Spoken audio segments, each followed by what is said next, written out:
ধ্যান সম্পর্কে দুটো কথা বলবো।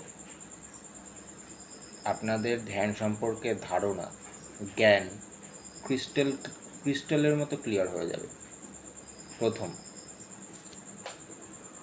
ধ্যান মানে কি? ধ্যান মানে হচ্ছে একটি অনুভূতি সম্পর্কে সচেতন হওয়া। ঠিক আছে, কি বললাম কথাটা মাথায় রাখবে। একটি অনুভূতি সম্পর্কে সচেতন হওয়া। দ্বিতীয় কথা হলো কি? দ্বিতীয় কথা হলো সেই সচেতনতাকে মনে ধারণ করে রাখার চেষ্টা করা। ঠিক আছে, ভালো করে বলছি, উদাহরণ দিই। যখন আমি নাভিতে ধ্যান করছি তখন আমি অ্যাকচুয়ালি কী করি? নাভির অনুভূতিটাকে খেয়াল করি।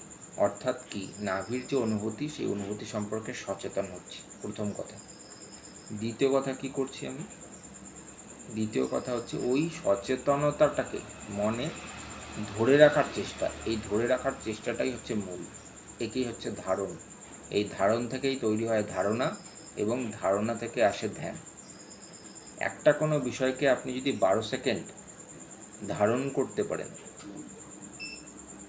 তবে একটি ধারণা আসে। আর এরকম 12টি ধারণা, অর্থাৎ 2 মিনিট 24 সেকেন্ড যদি ধারণ করতে পারেন তবে একটি ধ্যান আসে, একটি ধ্যান তৈরি হয়।